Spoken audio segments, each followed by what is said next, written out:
till it actually is officially live. So we'll let that go. But everything we say from this point forward is technically broadcasting. So there we go. All right. We are live on YouTube. We are live in playback.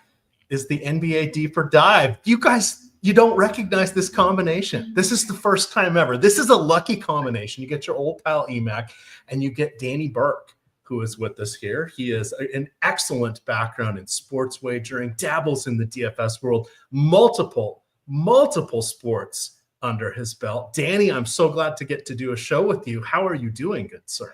Likewise, EMac, happy to be here. I know I'm kind of filling in here for Lindy, so I'll try to do my best taking over his position. But hey, if there was a night for him to, have some technical difficulties, a 5-game slate, I suppose, is probably one of the better ones as opposed to, the larger slate that looms in the near future. But no, man, nonetheless, happy to be here with the EMac.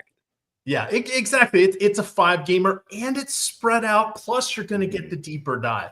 Now, there's a tiny chance Lindy is available for the deeper dive, but at least you guys are going to get Greg at a minimum. And then for sure, Belman will be there. I say for sure. Nothing is for sure these days with the way the internet works. But oh, good times. So quickly setting the stage, everything is relatively staggered tonight. We have one game at 7, one game at 7:30, 2 at 8, and then a lone outpost all out there by itself at 10 o'clock between the Sacramento Kings, who are in Golden State, taking on the Warriors. There are some questionable tags there. We'll talk about how we want to handle those, but more or less things are just getting crowded. There's not really if these guys are out, we've got great value. It's like, no, if everybody's in, nobody looks great. So we'll work on that. But I think we're okay. I see Guitar Z-Man, longtime stalwart in the chat, also has a few nice DFS wins under his belt. He says, hey, as long as you brought up Puppet, it's all good. No Puppet Lindquist from me. That is a Chris Spags special. But I will for sure make sure we get the right media up here. I see we're talking about the NHL plays for the slate. I haven't played NHL this season. This is the first time in 5 seasons I haven't done NHL. Hey, you're a jack of all trades, man. We'll get a little bit of puck from you, some action on the hardwood, a little bit of here and there. No problem. Yeah, exactly. But I had to give up the NHL because there was just too much of a time commitment on it. But it was my one of my most profitable sports on a per dollar look here. So let me get. I know Greg told me there was a show in here. I'll work on that. But let's hit it over to you here. Well, let's set up our first game. Since what's on the screen behind us is the least of our concerns. We have the Washington Wizards in Detroit taking on the Pistons.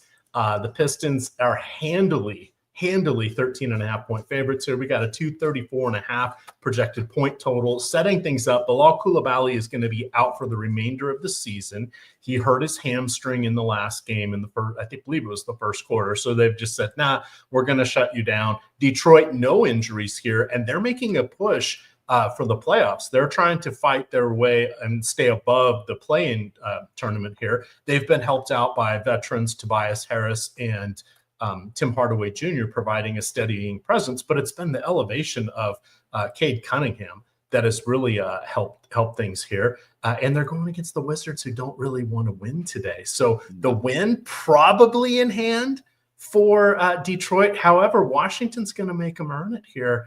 What are your thoughts here? Let's start with the fun side. Start us off with Detroit, or Detroit, if we were going to be doing a hockey theme here. Right. Yeah. How about this Pistons team, man? I mean, they've been a fun watch, especially in the latter half of the season. And clearly this is a very advantageous matchup for them, EMac, and double-digit favorites here, and certainly makes a few players enticing. But at the same time, the other side of that coin is, well, if you're going to have that blowout in place, if the spread holds true, then potentially a lot of those star players you're looking like, for example, Cade Cunningham, may not get as much usage as he would in a normal situation, especially with the price that you have to be willing to pay for him. That's kind of the thing that scares me a little bit. But what's very notable about this Washington defense, they're atrocious all around. That much is evident. They're 29th in defensive points per 100 possessions allowed, 21st in defensive effective field goal percentage allowed, but they're dead last in opponent field goal percentage at the rim. So within about 4 feet from the bucket, they're at the bottom of the barrel. And you look at some players who could thrive on the offensive end for Detroit. Notably, Isaiah Stewart is somebody who stands out. And in general, this isn't a game where I'm really getting a lot of exposure from my recent Sims run, EMac, and I'm sure that's probably going to be similar for you and a lot of other people as well.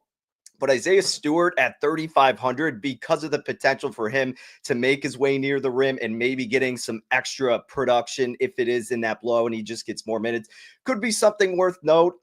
Furthermore, down the line, someone like Duren, but he's getting pretty heavily owned. And I think it's set appropriately for where the expectations are for him, because again, this is someone where 83% of his shots are coming at the rim, and he should just absolutely obliterate this Washington defense and be able to stand strong on the defensive end himself. So he's going to be able to snag plenty boards there. So again, like the obvious choice would be Duren, but again, that's going to be kind of a popular play. So it would seem like the easy layup would be to go with him, but in this recent run, I'm not getting too much exposure, necessarily on someone like Duren, or rather some leverage. I have a little bit of exposure, but there's not as much leverage there because of the ownership.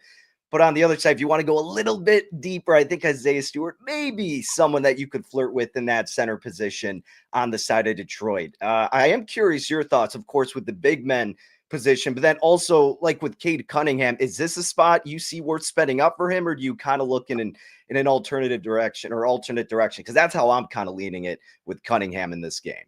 Sure. For now, Cunningham is actually a semi-contrarian play. Now there's 10 teams in the player pool, and we can see that, he's on DraftKings. He's going to be on about 17% of the lineups. That's assuming that Luka Doncic plays.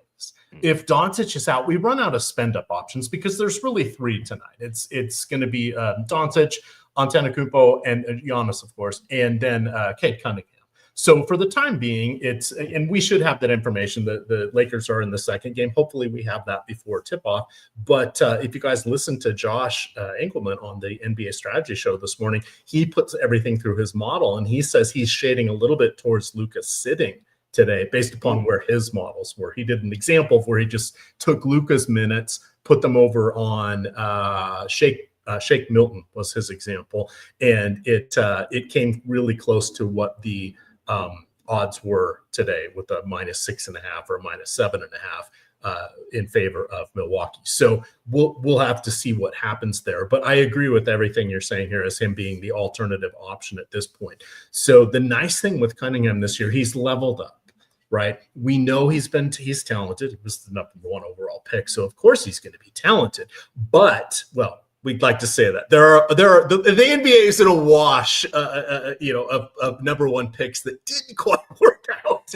So Cunningham, the fade for Cade, actually worked out well. Detroit in asset protection mode for the last few seasons has brought him along, and now they are reaping the rewards. So he has consistently been in the 5-figure range throughout the entire season, and he's putting up 50 fantasy points more often than not. He is a strong double-double candidate. He also has, I think he's closing in on, I think he has 9. I haven't looked in a week or two. I think he has 9 triple-doubles, which shows his upside. In about half his games, he has double-doubles. He also is top 3 in the league in assists. So these are all, key metrics that we want to consider for DFS purposes, even though they're the traditional ones where he's doing well across the board in all aspects. The other thing you want to remember on slates like this, it's the raw points. And there's 3 guys that project from 50 or more fantasy points in their median outcome or median projection. We're going to probably want to do our best to get 2 of them on our lineups, and then we're going to have to find differentiation elsewhere. But if there are 3 available, Cade is that differentiation piece. How do you feel about? You mentioned Duren and Beef Stew. Essentially, they're splitting the 48 center minutes here. Duren has seen his salary come up, but the Washington front court, it's a mess. There's really nobody there. I mean, there's second overall pick Alexander Sarr, and then Rashawn Holmes, because they traded away everybody else. So what do you think about double-double potential here for Duren, and anything else you want to hit on from the Detroit side? And then we'll attempt to find some bright spot for the Washington Wizards.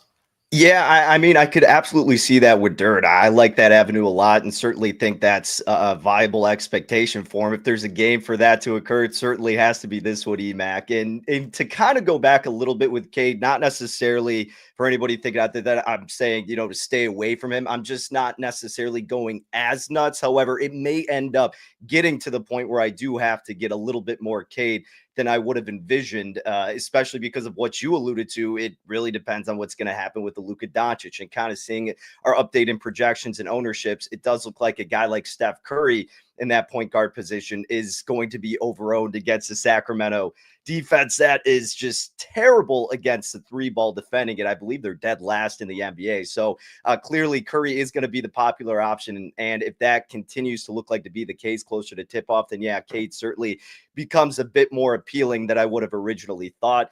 But yeah, it would really be those two guys. And then just a slight flyer down the line, if you're trying to squeeze in a cheaper price at the center position, would be Stewart. But yeah, otherwise, this isn't really one of my favorite games to go to nuts and player wise, just because, again, this could be a potential blowout where everything wreaks havoc. Yeah, you're going to get that production in the first half, but if the second half comes out and the Pistons have complete control, then they're not really going to exhaust some of those pieces. So that always worries me in a game where it's a big spread, but especially against a team that has nothing whatsoever to play for in Washington. All right. Well, they're playing for the number one pick, playing by not playing, shall we say. Right. That there. And all right, technically, Ryan H., we're both right. They're splitting the center minutes, though sharing the center minutes may be better, since it's not a 50-50 split by any stretch. But it's been harder this year for Beef Stew to get additional minutes because he's mostly relegated to that at this point.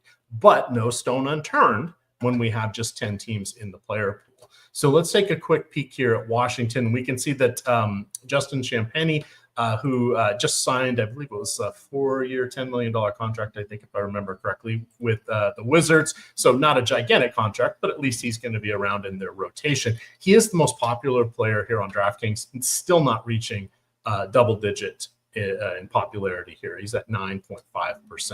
You've got Kispert, rookie Alex Sarr. You've got Keyshawn George, Jordan Poole. Always potential for a pool party here when healthy. He's going to be chucking up shots, but we've seen the Wizards start to spread out their minutes a la Toronto, a la a few of these other teams. It makes it hard for players to get a ton of shots and a ton of minutes. And with, when you have Marcus Smart, when you have Chris Middleton, when you have all those guys popping in and out, if everybody's available, there's just a lot of minutes to go around. We're going to be, a lot of players to absorb the minutes. So we're not going to see those 35-minute games for Bub Carrington, or at least we're not going to project that. We could see it randomly, but highly unlikely. So nobody really showing up here for Washington. Anybody you want to mention at all? Because we're capping out Keyshawn George as the number one player, and he has 30 minutes. Nobody else is above 28.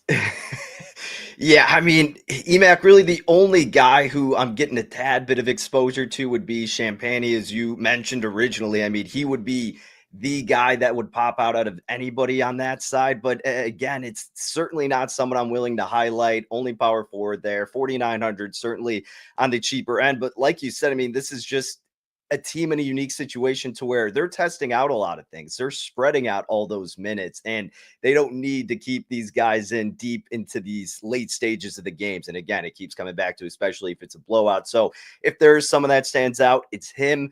But again, he's really not going to be across too many of my lineups. Certainly minimal exposure on Washington, and even Champagnie at that. All right, let's hit to the second game. A lot more to look at here. You've got the Los Angeles Lakers in Milwaukee taking on the Bucks. No LeBron James. He's going to miss his second game with a groin issue. Jackson Hayes missing his third game with a knee injury, and Rui Hachimura will be out for the 7th consecutive game. I believe he is also dealing with a knee. You've got the Bucks favored by 7 with the 225.5 implied total here. You've got Portis is really the only player not available for Milwaukee, which brings everybody into the fray. We kind of have let's call it a 2.5 man show for the Bucks, because obviously Giannis Could be Dame time at any time. And then I'm going to give it to Brook Lopez, though there are always lots of center options from a fantasy point per dollar perspective that are available. Today is there's no shortage of them, even though there are only 10 teams in action. But that's why he get the half rating. After that, I can't go to Kyle Kuzma, even in a remember me spot. Even with Portis missing the last 10 games, I think I've got the notes here somewhere. Kuzma has gone over 30 fantasy points once in the last 5 games. So ponder that for a moment, chat. Here's a guy that came from 3.5 years in Washington, kind of as an intriguing option. He's barely, I don't want to say a role player because he's not a role player, but he is definitely third or fourth chair when he's out there, and he's just been comfortable with that and not really cracking into the shot, the offensive opportunities. And it was even worse when Portis was there, but he's a terrifying click. So that's why we kind of get the 3 players there. When we look at the Lakers side, and I'll let you start off there, we have Austin Reeves, Windmill Slam. I think no matter what we have, that's my version of a lock button. I hate saying lock button, but this is about as close as you're going to get tonight. You've got Reeves, who gets a jump up to almost 1.25 fantasy points per minute when LeBron is off the court. Now, we're going to just set aside that it's about a fantasy point per minute when it's no LeBron but Doncic. There's only 80 minutes in that sample size. So if we just kind of assume Doncic and Anthony Davis are the same kind of usage going away from Reeves, when it's just LeBron off the court, he gets up to 1.25 fantasy points per minute. That's excellent for him. So he is kind of the guy. Take it from there. We've got him, we've got Luka, and we've got a whole bunch of mediocre options. But we got to fill out a roster here, Danny.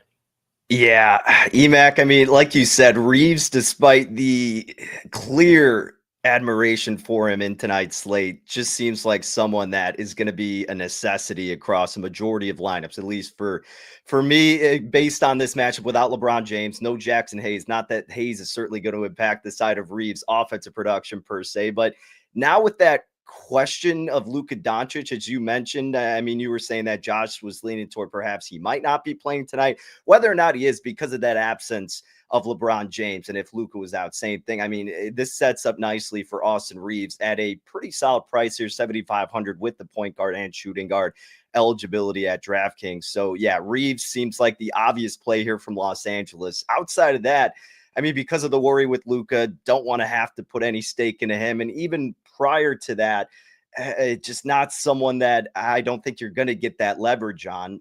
Jordan Goodwin, the recent run that I just hit, I'm getting a little bit of exposure with him, actually. You're getting shooting guard, small forward eligibility, 3,600. We have seen games from him where he can be very productive at his usage rate spikes when the Lakers are a little bit banged up. Maybe it's a game where it kind of separates a little bit in the later stages. So that could be someone if you're trying to venture down the list. And again, you're just expecting perhaps Luka to be banged up going in this one. Obviously, you can do late swap and you can adjust later on. But even prior, because of the absence of LeBron, I mean, this could be a game where he could serve as a good utility piece here. And again, that price is pretty attractive, and we have seen him step up in these type of environments. So he is the only other Laker that I'm really getting a piece of right now, EMac. So Jordan Goodwin a little bit here, but absolutely on the Austin Reeves train tonight. How about yourself? Yeah, definitely it's going to be Reeves at the top, and I'd like to get him probably in about 80% of my lineups. So I'm going to drop this link here into chat just for you guys. As a reminder, we do have a free article every single day. This is the Stokastic DFS building blocks article. That is for NBA. So that is always going to be on the main page. 99% of the NBA days of the year. A couple of days we don't end up having it, but that is out there for you guys. I see a couple questions here. The Real ID says, can we see the FanDuel side? I see that Isaiah Tharp says, hey, what can I do to find out ways to build out single entry lineups that can help me compete in GPPs. One, watching these shows is a good way to do it. Watching the deeper dive, I think, is very helpful. Live before lock, it's very, very chaotic. That is helpful for the actual games of the day. But if you want to learn strategy and have an understanding, then I would always recommend the NBA strategy show with Josh Engelman in the morning. And the deeper dive on smaller slates like this, we can try to answer a few of those questions as well. But a lot of what we talk about, this will start to resonate for lineup building processes for you, or some of the things we cover, especially now that DraftKings and FanDuel have separated what they do with the late games on a lot of the slates. There's going to be different player pools and things of that nature. So just by watching these shows, you should pick up a fair amount of that information, but you can also sign up for the tools. And there are also a variety of ways that you can get free DFS tools. Now I'm gonna do this real quick here. This is the Portfolio EV. Now I've got that up on the other screen there for those of you watching in playback, but I'm going to drop this link in here. This link will get you the opportunity. If you sign up with one of our 11 operators, you will get to choose either your choice of a free month of the Stokastic Sims, or if you're not into DFS, you can start out with the free month of the Portfolio EV. So everybody, no matter what, if you haven't signed up for Portfolio EV yet, you can always get a 7-day free trial. So we want to make sure you guys have time to let it breathe, to let it to see, to reap the rewards, to gain an understanding with it. But that's something that we want to make sure everybody has a chance to get. So we have a lot of ways we offer different ways to get into the tools on the cheap for shorter periods of time. Now, I'm not going to belabor these points because you guys hear these. They're in the YouTube descriptions here below us. And of course, you're going to start yelling at me if I do too much of an ad. But this stuff, we believe in this stuff. I use it. Everybody here uses all of our tools. And if we didn't think they were good, we certainly wouldn't be talking about them. But I will say, as someone who has dabbled with Portfolio EV, even in Florida, where I only have one sports book, it has actually been a real game changer for me. But we'll talk a little bit more about that when we have time. But I will get the FanDuel stuff up here. Key thing before I hand it over to you to talk about the Milwaukee side, the only other player that sort of pops up is Jared Vanderbilt, and he makes his bones on defense, right? He gets some rebounds. He gets the occasional blocks. He has a tremendous field goal percentage, an effective field goal percentage, but that's all putbacks, dunks, and the occasional fast break. So it's not a lot of offensive output for him, but he is close to a fantasy point per minute. It stays that way because his blocks and steals buoy that 24 to 26 minutes on the court. If he were to get more minutes, that would probably fall down to about 0.8 fantasy points per minute. But that's what keeps him kind of intriguing. I need to let everybody know, because I saw 2 different articles today say how Giannis was just going to have his way, and he might. He's Giannis with the Lakers front court because, they're so bad. Did you know over the last 15 games, the Lakers have the second best defensive efficiency rating in the league?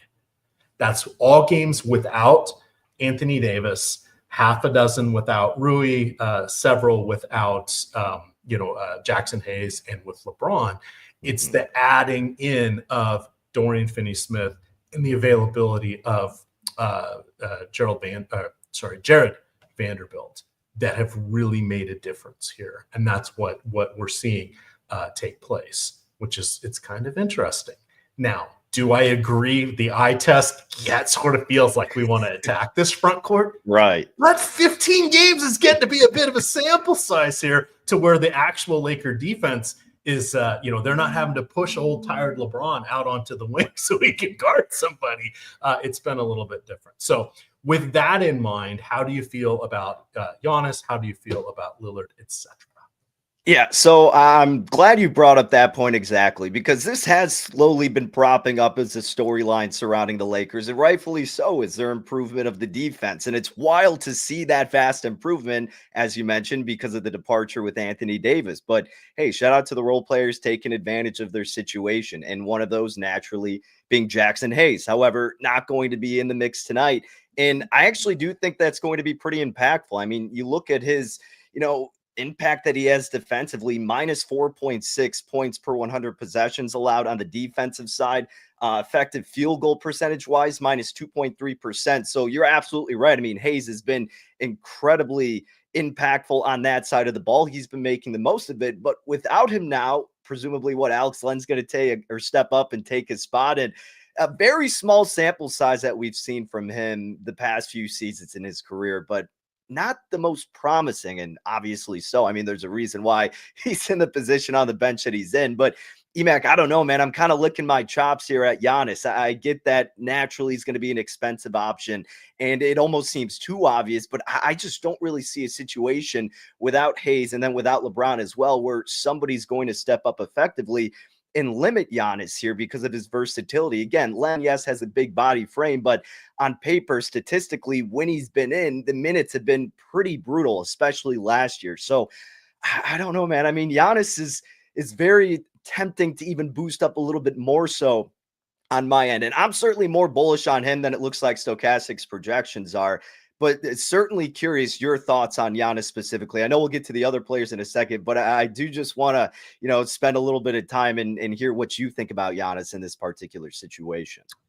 Yeah, so I think he's essentially matchup proof. We're just giving context to the median projection and then trying to, the tools will do this for you. The optimizer does this for you, but it's the range of outcomes. The where is it? The boom bust tool. What's the likelihood of exceeding the median projections? What's the probability of coming in below? Those are the things that it's important to understand that with Giannis. So we just want to remind everybody, hey, things have changed a little bit, and enough things have changed with the Lakers that they're a better defense.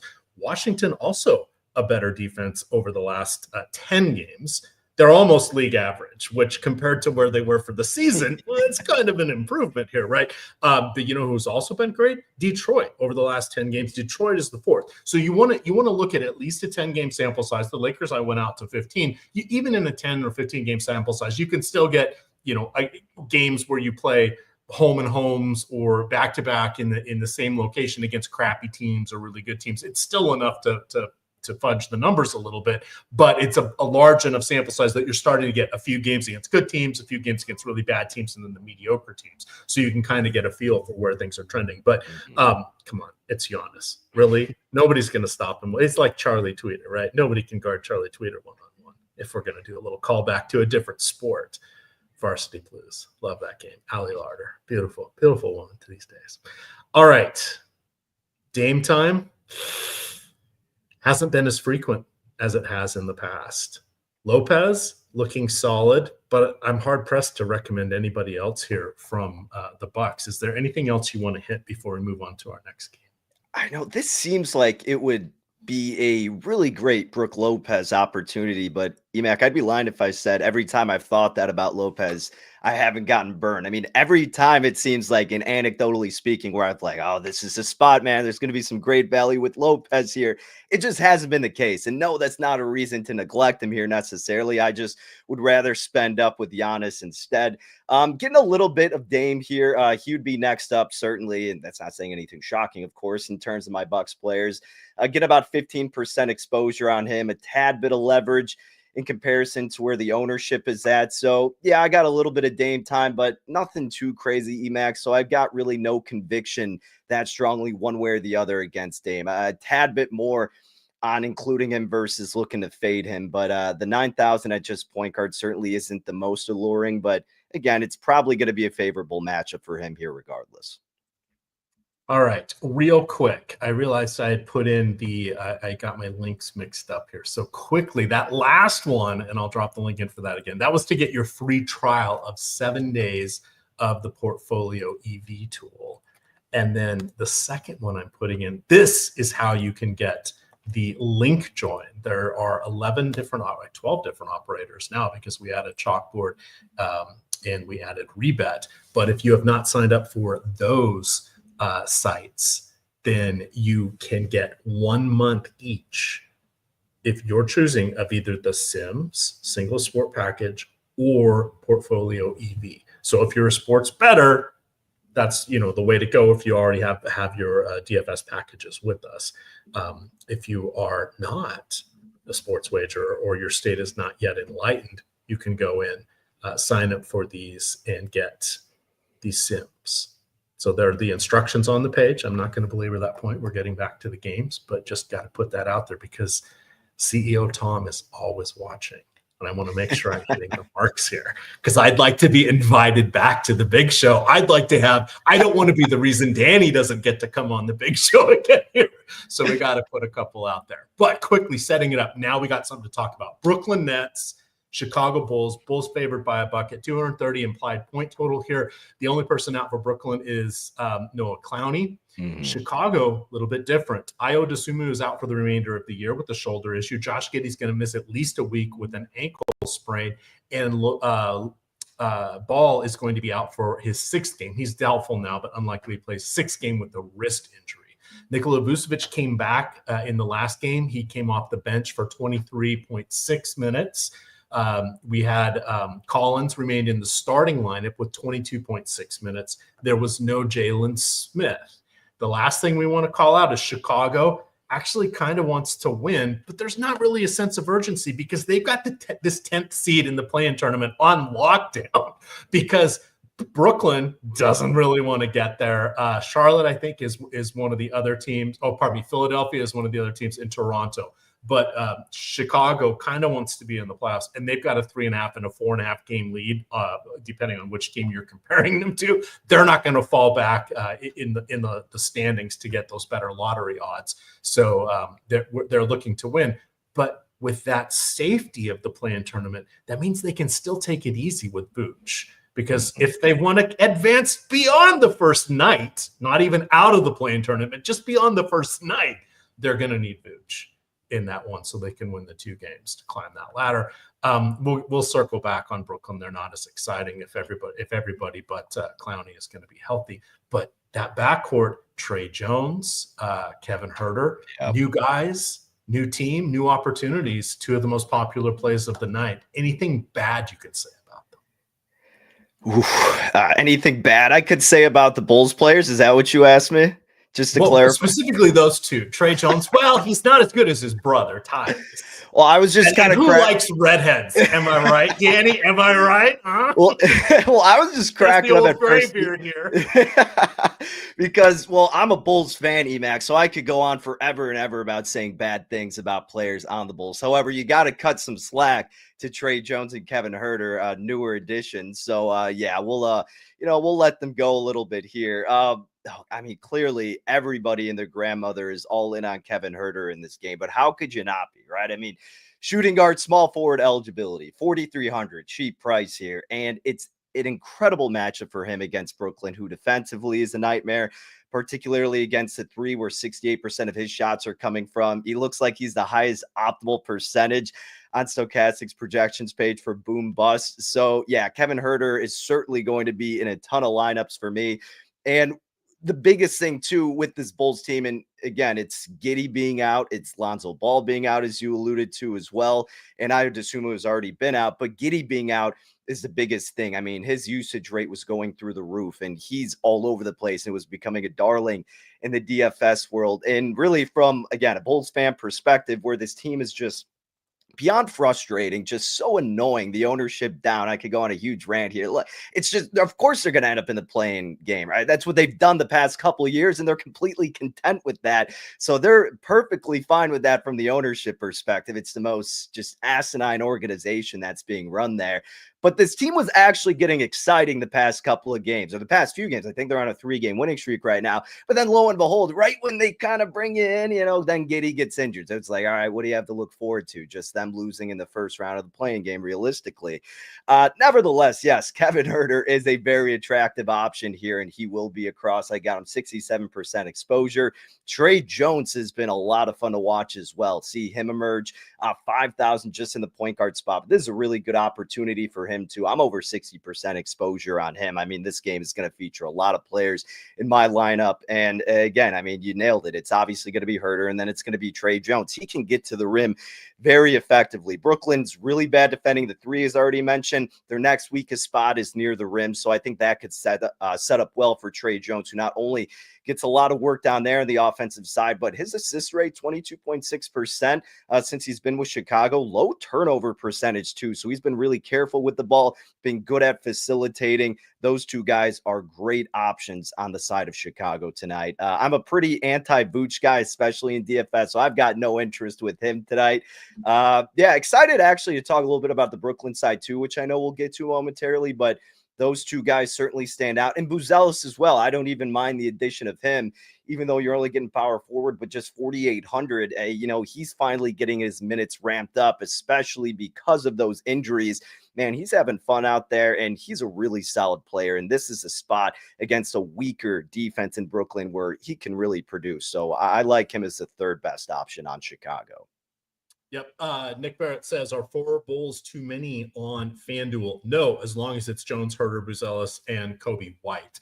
Kobe White has, now that he doesn't have to play alongside DeMar DeRozan or Zach LaVine, he has assumed a lot of that backcourt scoring. He's scoring, last I checked, was around 19 points per game. I think he has a real chance to get to in the low 20s next season if the team stays mostly as is, and that is a nice hat tip to him. That's also a career high. His 19 right now is a career best. Buzelis is best on FanDuel because you get that small forward eligibility. So I like him there. And let's check, is he small forward on the secret site? I got to know because I'm playing my one lineup over there on Yahoo. Yes, $13 and he's small forward. So Buzelis will definitely be in my one lineup over on Yahoo. But let's get away from the secret site. We'll go back to the main two here. But let's talk Brooklyn. Brooklyn has a lot of, or not a lot. They have everybody healthy.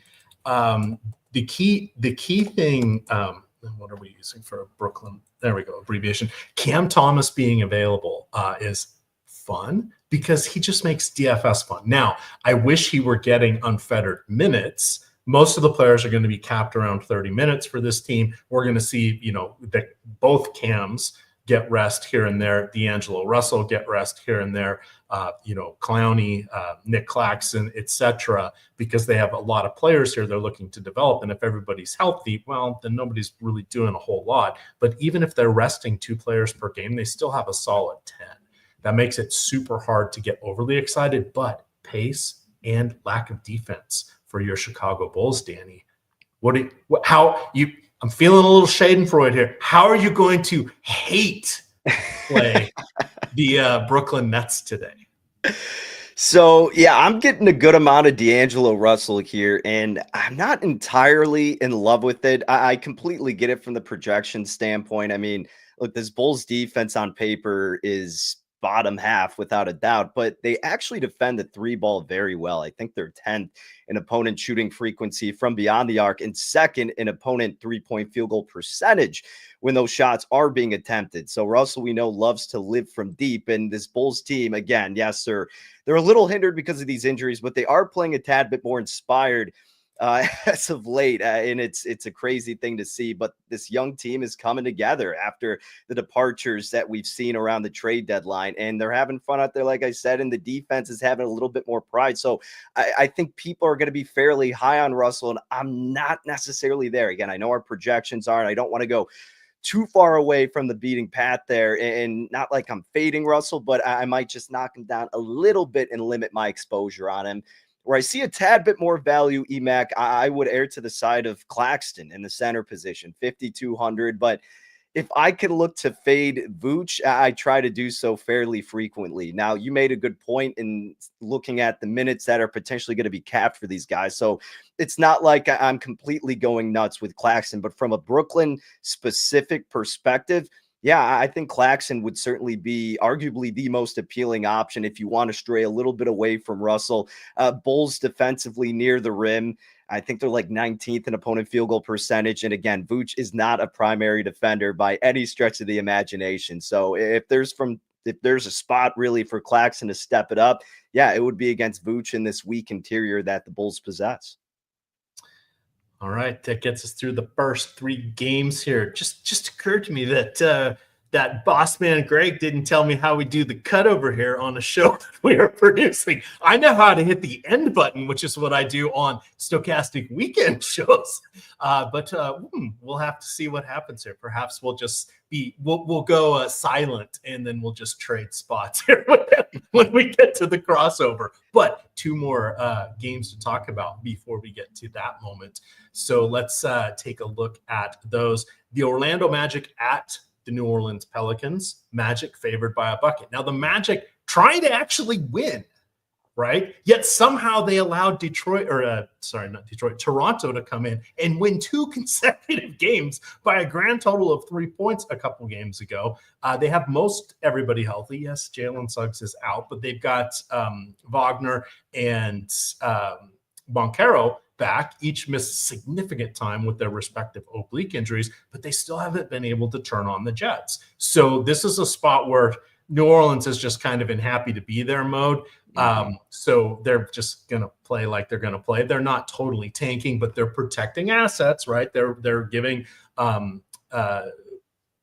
am I blanking on his name? Zion. That's all I could think of was Giannis. Zion Williamson. They're giving the Duke Blue Devil ample rest between games, but or with back-to-backs, etc. But he has just been putting up some ferocious numbers.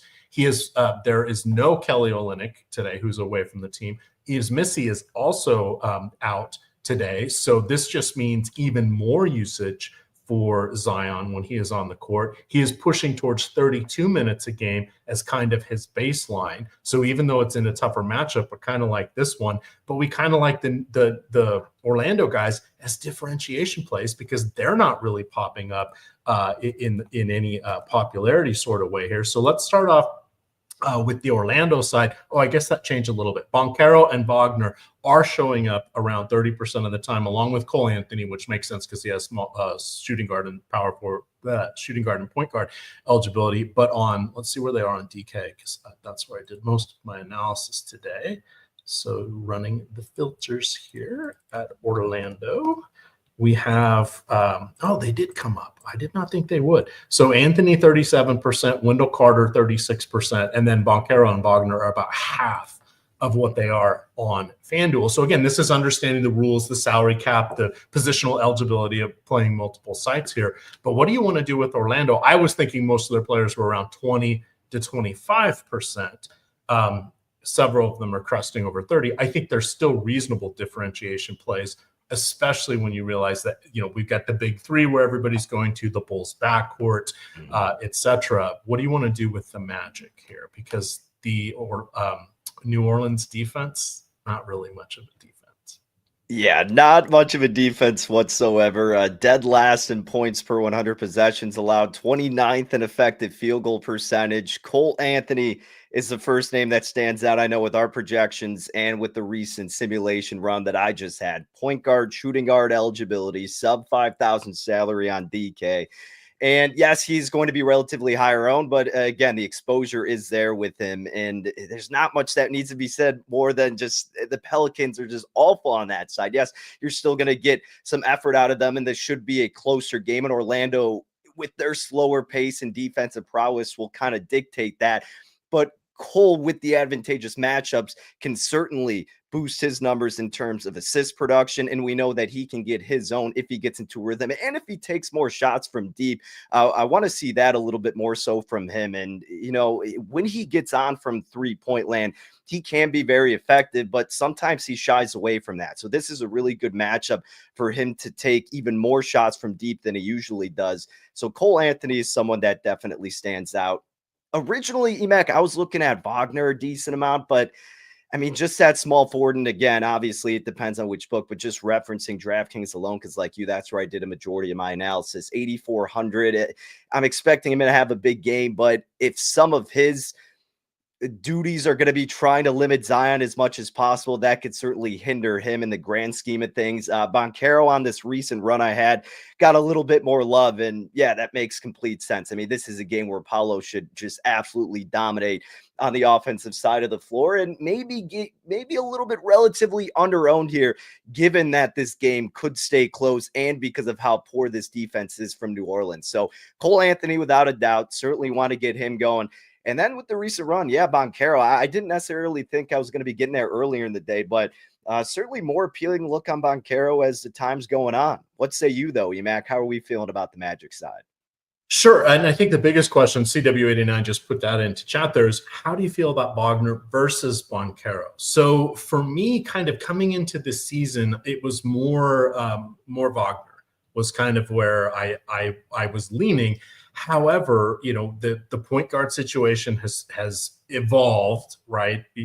Obviously no Jalen Suggs, and I know he's not really a point guard, but he's kind of a guard, and now we're getting a lot more minutes with Cole Anthony and Anthony Black, and God forbid KCP has to come in there and kind of be help move the ball somewhat here. A lot of that leans on Wagner now. Right. And that makes it a little tougher for him to go off ball, to leak out for fast breaks, to crash the glass, etc., because he's on ball a lot. And that makes me like Banchero better. And you're seeing their salaries are usually far enough apart that it kind of neutralizes it.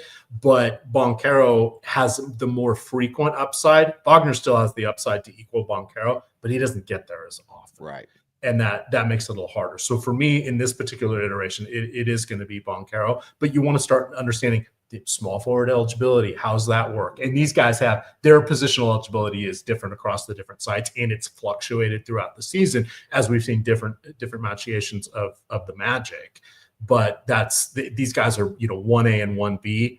But I'm almost 7 out of 10 times going to lean towards Banchero with the duties that Wagner has had to assume. So that's kind of my answer there. I think Cole Anthony's a great. His minutes have been all over the place, but if you get him on that upper side of minutes, it works out just fine. When his minutes disappear, it's been situational. It's not really been for foul trouble, but it's been Cole Anthony getting a hot hand, or Anthony Black. Cole Anthony Black. This is like Wheel of Fortune before and after. Cole Anthony Black, right? You're like, oh, okay, great, a portmanteau of names. That's just, I guess that'd be a compound setup of names. Anthony Black has played his way into a few more minutes, but at the end of the day, it's more often than not in closer games, it's going to be Cole Anthony getting the run there, and he needs that so he can pick up that extra steal, the 2 extra assists, the extra bucket or 2, and when he does, that gets him into tournament consideration because his fluctuating minutes have had his salary kind of semi-suppressed. So those are the 3 guys I like from this team. I'm not a huge fan of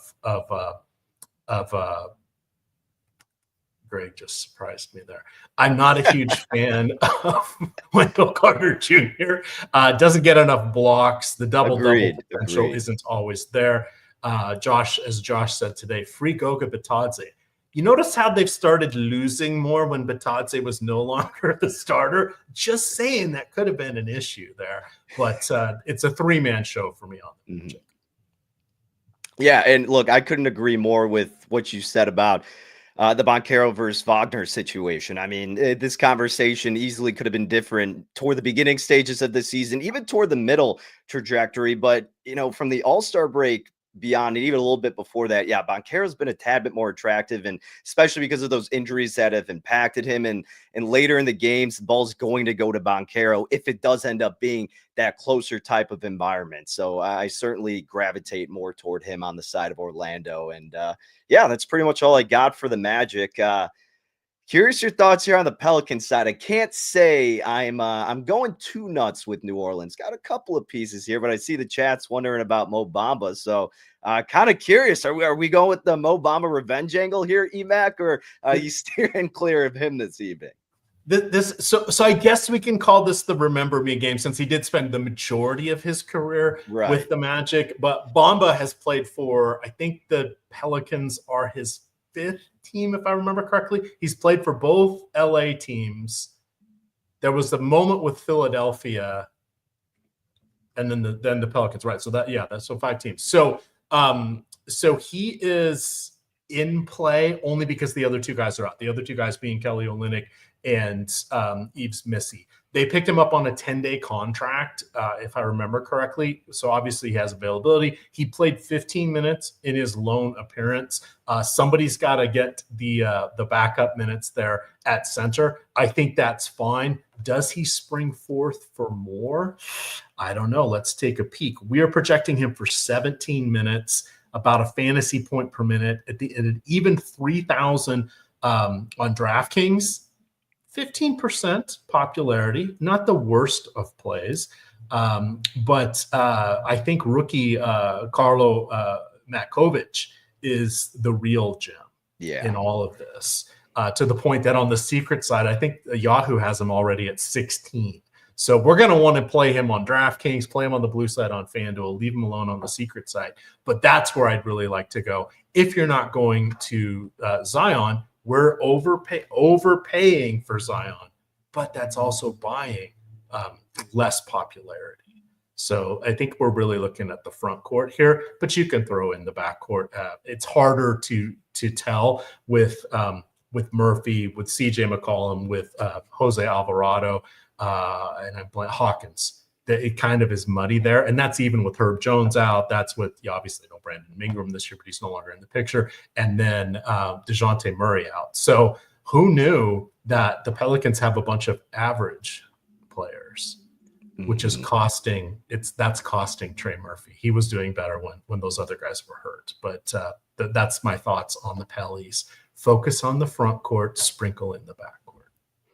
Yeah, I'm right there with you in our projections with Carlo. Power forward center on DK 4,200. And the exposure I got for him is over 40%. So he's certainly going to be making his way across. And yeah, Orlando's defense is good. And again, they have slower pace. But if there's someone who's going to make his mark in this type of environment, it's certainly going to be Carlo doing the dirty work down low. Mo Bamba, personally, I'm not really going to be getting involved too much with him. I get the fun perspective of it, but in this potential gruesome of a game, I don't really see his minutes production making it worthwhile to get him included in a decent amount of my entries.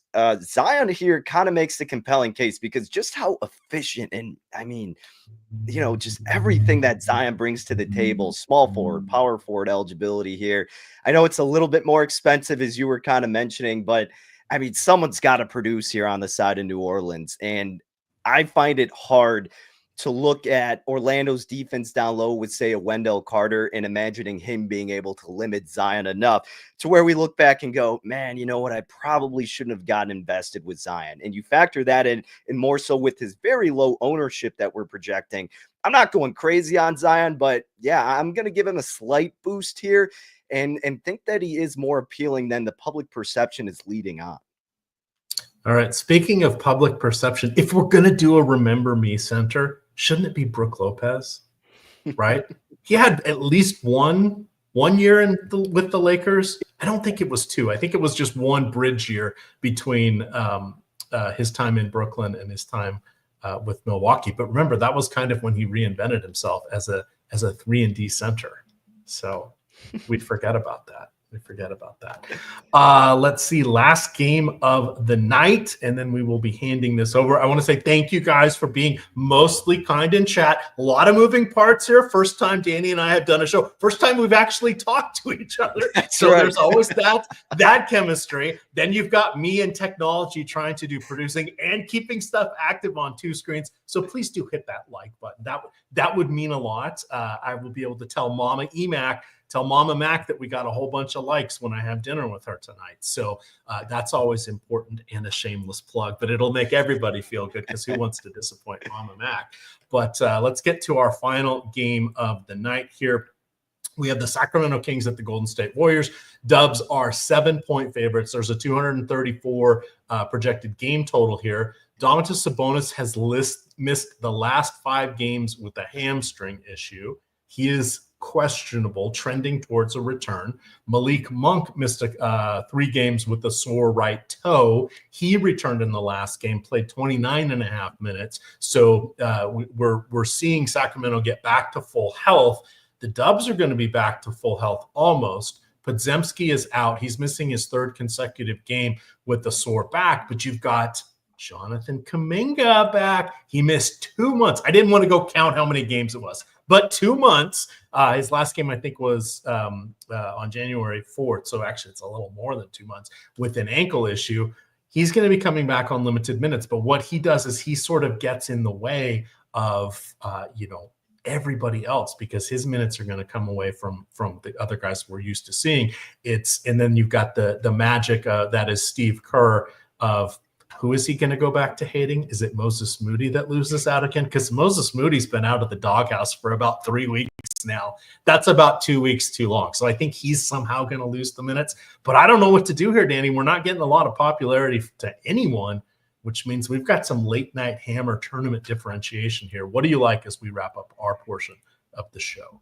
Yeah, this one's a tough one for me as well, EMac. I mean, Malik Monk being back into the mix certainly changes things a tad bit, because when you look at just from a matchup perspective, I mean, DeMar DeRozan from just a pure scoring outlook should thrive. I mean, Golden State is awful defending from mid-range. And we know that DeRozan is pretty much, well, he is, I would say, the mid-range king right now in the NBA. They're 30th in that regard in terms of just shots allowed, and then 29th in field goal percentage from mid-range. But the big question then is, all right, what production are you going to get from him? Obviously, in terms of his assist rate, and then is he going to be active on the boards? Yeah, that's what holds you back here, but you're not going to get a lot of ownership from him. So again, it's just, it begs the question if he's worth maybe thrown in here or there. Not too much value, but just something that propped up for me. Otherwise, Sacramento-wise, nothing's really standing out that much, EMac. Golden State, again, Steph Curry seems like he would be in an incredible matchup here with how bad Sacramento's defense is, especially from three, dead last in defending beyond the arc. But Curry has the potential of being very over-owned here from the public. And then you have the argument we were talking about at the beginning of the show. Is Cade Cunningham someone you'd rather spend up for in that matchup against New Orleans? Is he going to play the full? So it's really tough here in this point guard spot. I'm going to give a tad bit of a boost here to Steph Curry, despite our projections kind of going anti-Curry. I think he could just absolutely go off in this one, and he would really be the biggest culprit that I would take a look at. I could see why people would maybe flirt with the idea of Jimmy Butler, but seeing a little bit more volatility now after that first week that we just saw him absolutely dominating. So especially with pods out as well, I think that could boost up Curry, even though, it's not usually going to impact him that much, but you're asking for a little bit more than usual out of Steph. So yeah, Steph would probably be, again, someone that I would boost the most. And again, I think it's worth a conversation with DeMar, but realistically probably won't be involved too frequently. All right, so that makes for some interesting decision points. DFS is always interesting, and we're going to get at least 2 more news drops and some hidden gem somewhere that's going to turn everything on its ear. We don't know what that is. That could be making things up. Let's see, no avocado afflictions tonight, but Wendell Carter Jr., what if something happened and Goga was starting? Okay, now we're going to be excited about that. What if there was a surprise and someone from Golden State was out? That's unexpected. Okay, that's going to be key. Doncic himself being in or being out is going to rile everybody up. Yeah. That's 30 minutes into it. Now, I'm suspecting we're going to get that news. Let me just make sure that there aren't any updates on him. I mean, he's still a game time decision. One last thing I wanted to call out on everything here is, if we don't know, right? And we didn't know with Dallas till about 5 minutes before tip-off last night as to what their starting lineup was. The teams are getting very, very lax at this point in the season. If somehow we don't know what's going on with the Lakers, you lose rostering Cade Cunningham because he's in the first game. Doncic is in the second. Doncic is out. Giannis to the moon is going to be everybody's thoughts, because that's going to be the last place we can really spend our money, unless you circle back to what Danny just said. Hey, what about those DeMar DeRozan and Steph Curry fellas? Down just a little bit on that pricing sheet in that sweet spot where there's less popularity. But those guys, they know how to get a bucket. So there we are. There we are. Anything else you would like to mention for tonight? Man, I think we covered it all pretty well. Just happy to be able to do the show with the EMac. Glad we could get the first one out of the way, and then as we were joking, our first final introduction. Yeah, we're gonna bring Lindy on just because here we're just gonna you wondered what Lindy was up to. Well, he's in the basement somewhere with some lotion and a basket. Oh man! All right. Well, we are going to sign on out of here. Greg, do you want to kind of, we're doing a silent on-air production meeting here, except I'm going to be.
What is happening, everybody? And yes, those are the musical stylings of Eric Lindquist on an instrument that he calls the skin flute, coming to your guys' ears right there. So, yeah, we had lots of turnover today. So I'll tell you guys what ended up happening.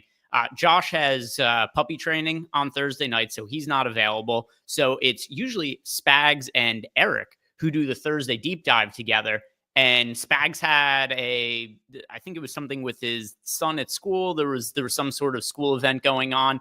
And then Eric, it was his internet went out right before the show was going to start. So we ended up getting EMac and Danny Burke filled in. So big thanks to those guys for stepping in on short notice and also getting the job done there. So we appreciate those guys very much. Do us a favor as you guys are watching here. Like the video, subscribe to the YouTube channel. We appreciate it a whole bunch. On the YouTube channel, you guys know what we got. We got the usual DFS stuff that's going to be on screen. If you're looking for some bets over the course of the show, don't be afraid to open up Playback, because over on Playback, we do have the Portfolio EV tools. They are just going to be generating bets, and they're going to show you what the top bets on the board are for you guys to be looking at. So if you guys do want to look at some bets, just open up Playback. You don't even have to watch the entire show over there. Just check on it. Look for some bets. And if you do want to sign up for Portfolio EV, which has just absolutely been killing it as of late, free trial, 7 days, totally free when you guys check it out for the first time. We are so confident in our projections, the data we have over at Portfolio EV, that we let everybody who wants to try it for the first time totally for free for 7 days, because we do believe that you are going to be sticking around after trying it. So I'll show you guys on screen right here. Just for this month, these are what my betting results are using Portfolio EV, and I'm mostly placing $10 bets on limited accounts. So even if you're afraid of getting limited, which is kind of inevitable in the betting space at some points. Like I'm mostly placing $10 bets and I'm up $5,500 betting. And this is less than halfway through March. So go check out the tools. And like I said, if you don't like it, you can just leave after 7 days, totally free. And I know a lot of you guys right now in chat have been using it for yourselves. And that's something that we're starting to see more of you guys use in chat. And, you know, the purpose of these shows, we are really trying to bring you guys the best information to make as much money as possible. Sports betting is growing. Portfolio EV, great way to get yourselves in the door. Try it out, 7-day free trial. Matt Belman, how are you doing today? I am good. It's been a good week. I would be doing a smidge better if Spencer Dinwiddie had scored 2 more points in the fourth quarter. I am not much of a props bettor, but I was listening that night and heard you talk about Dinwiddie with Brandon Williams potentially being out. As soon as he was ruled out, I laddered the point total. So I wanted to give a shout out to you on that because that was obviously extremely profitable. By the time, like in the middle of the third quarter, he had already surpassed a bunch of them. Could not believe he didn't get 2 more for the 30 plus, which would have paid out 4,500, had it 4,500 to 1, or I had 100 on it to pay 4,500. So that was the only disappointing part. But man, what a call by you. Yeah, we had I've had a couple of recent good nights with Dallas Mavericks guys, because the other day I was assuming that Brandon Williams was going to be out and that Dinwiddie would play. And then yesterday, Brandon Williams, who I did lower my exposure to him once he wasn't starting, but I still ended up overweight to the field on him. And Brandon Williams had a great game yesterday as a contrarian GPP target. So it's been a nice stretch in the betting streets for me for sure. And, you know, there's always going to be variance in NBA DFS, well, really any DFS GPPs. And I've found just that there's a lot of security in some of the volume prop betting. Again, at Portfolio EV, and it helps buoy the bankroll. Because a lot of times, as you know, with DFS, Matt, it's if you're playing GPPs, you're just kind of treading water until you hit a big win. And then it's like, all right, tread water until you hit the big win. And you're only going to have a few really big wins per year. So really, really been huge for me to feel like a lot of these days where even if I'm down a little bit in DFS, been doing well in the betting streets. And there was certainly a lot of variance in last night's NBA DFS slate, as people are talking about in chat right now. But let's start talking about tonight's slate. And we've got all kinds of guys on the injury report for tonight. Luka is questionable. Sabonis is questionable. It would be his return after he missed a little bit of time because of a hamstring injury. And while we don't have other players who are on the injury report, those are such big names, especially for a 5-game slate. And I want to get your perspective on this. Do you have a lean between Luka and Sabonis? Either between both of them, are you confident that either of them play, that one of them sits, both of them play, both of them sit? What's your take on the injury situations there? I think they both play. I'm more confident in Luka. Finished last game, didn't look hurt. The Lakers are coming up on a brutal stretch of games where they play I think 5 and 7 or something like that. And, if Luka's going to rest in one of those games, I don't think it's going to be tonight in a primetime spot against Milwaukee with LeBron out. So I think Luka plays. Sabonis, I really don't know. I'm surprised that he's already questionable after, suffering a grade 1 hamstring strain. Usually guys are out for a little bit longer. But this is a big game for Western Conference seeding purposes. So I could see Sabonis giving it a go. That game already looks pretty unappealing in my eyes from a DFS perspective. I hope he's in to just make it look less appealing personally. If Sabonis does end up playing, what is your expectation for his playing time? Because hamstring injuries, these are the type of injuries when guys come back, we typically don't see full minutes allotments for them. And then also it was not like months or anything like that Sabonis was out, but he hasn't played since March 1st. So it's been a 2-week layoff, hamstring injury. So you have to presume that he isn't, running during that time off and keeping himself in shape. We currently have him projected for 32 minutes, which is a little bit below his season average. He doesn't miss a lot of games. So it's not like we have that much precedent on what happens after he misses time. He played in every game last year. This year he's missed a few games, but this is the first time he's missed more than 2 pretty much ever when it comes to Sabonis. So once again, we got him projected for 32 minutes. What's your expectation for what we could potentially be getting at him if he is active? So if he's active, my expectation, I'm not sure the exact number, but the best way I can put it is not enough for me to want to play him, but too many for me to want to play anyone else on the Kings. Yeah. Makes sense. Certainly makes sense. And I'm pretty much exactly aligned with you. I would be very surprised if Luka sits for a couple of reasons. One, it's a national TV game. That's something where we typically see guys more apt to play than sit. In addition to that, LeBron is out. Like, that's something we all know about. So that makes Luka even more important. And then also, when you look at where the Lakers are in the standings right now, these games are really pivotal down the stretch of the season. Is there a point in time where maybe they rest Luka prior to the playoffs?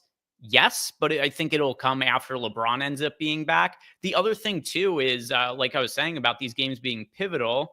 All right, here, I've got the standings pulled up now. This is how tight it is. OKC's the 1 seed. That's not changing. OKC's going to be resting a bunch of guys over the next month of the season. But then you have Memphis is 42-24. Denver is 42-24. The Lakers are 40-23, so just a half game behind Memphis and Denver. Then you get Houston at 41-25, so only a half game behind the Lakers. You've got 1 game difference between the 2nd and the 5 seed in the West. If you're the 2 seed in the West, you're on the opposite side of the bracket from the Oklahoma City Thunder with home court advantage in the first 2 rounds of the playoffs. If you drop to the 4 or 5 seed, the Lakers could be playing a road series in the first round of the playoffs. And if they win that, good luck playing on the road against OKC in the next round as well. So I really, really think for that reason, I'm thinking that unless this is something where Luka's some sort of setback in warmups, I'm building my lineups as if Luka is going to be playing. The Sabonis one a little bit dicier, but I'm hoping he's going to be in. It's really hard to make accommodations to your lineups for Sabonis potentially being out, just because the game's at 10 p.m. Eastern time. There's no other games within 2 hours of that one. So I'm playing it as if he's in and he's playing limited minutes. And I don't really know a great way to go around doing this otherwise. I don't really want to play Sabonis, but the issue which you kind of touched on, Matt, is let's say you go like, oh, I want to play a bunch of Malik Monk or a bunch of, DeMar DeRozan or something like that. And then Sabonis is rolled in. There's nothing to swap to.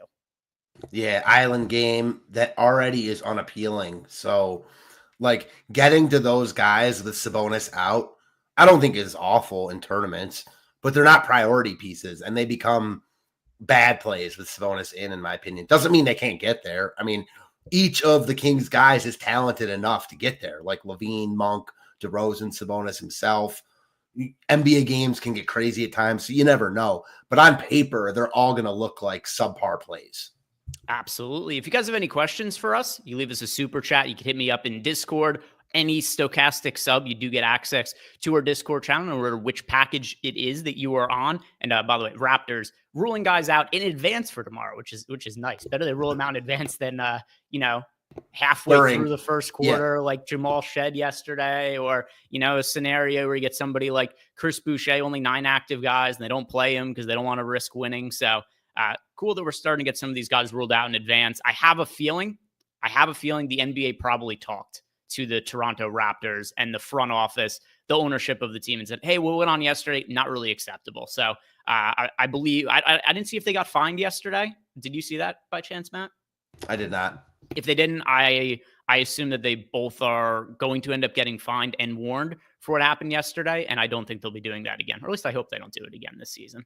Let's see if we have any questions waiting for us. No questions in the super chats. A couple of questions just came into us from Discord, though. The first one here is from Steven Leibowitz. He says, do we think Jonas Valanciunas is a play if Sabonis sits, worth having some late swaps there? So if we go ahead and pull up Jonas Valanciunas right here, this is a no for me for a couple of reasons. First off, he's $7,900. I don't know how excited I am to play Valanciunas at $7,900, even if we knew that Sabonis was out. But now think about the risk you're taking on. Let's say you load Valanciunas into lineups and then Sabonis plays it. He could not be more. Not only is he dead at $7,900, your entire lineup is fucked because you've allocated that much money to a guy who we've got projected for less than 20 fantasy points with Sabonis in right now. So Valanciunas is somebody who I want to be staying away from, not because I'm saying with 100% confidence Sabonis plays. It's just there's so much risk to be had here. Valanciunas might not even be, probably isn't even good if Sabonis is out. Yeah, it's exactly what I was about to say. Like, doesn't mean he can't get there. Again, he's a guy I left out. Like, he's in really good from a fantasy perspective, but I think that he is. I don't want to go as far as say he's like a horrible play right now. He's a subpar play, in my opinion, at his price on this slate with Sabonis out, with him in, he's a straight lineup killer. Yeah, so let's go ahead and see what the other question we had was in here, because I saw one other one popped up my notifications right after Steven Leibowitz's question, and it is from Hey, I'm Drew. He wants to know, who are the DK cash game plays for tonight? So sort here by our ownership, and then also let me check to see if there was an update here. I think I have the most recent one. Yeah, we got the most recent data here. Well, anyway, as far as the must plays in cash games, generally, as you guys know, I like to have this dictated by ownership for cash games.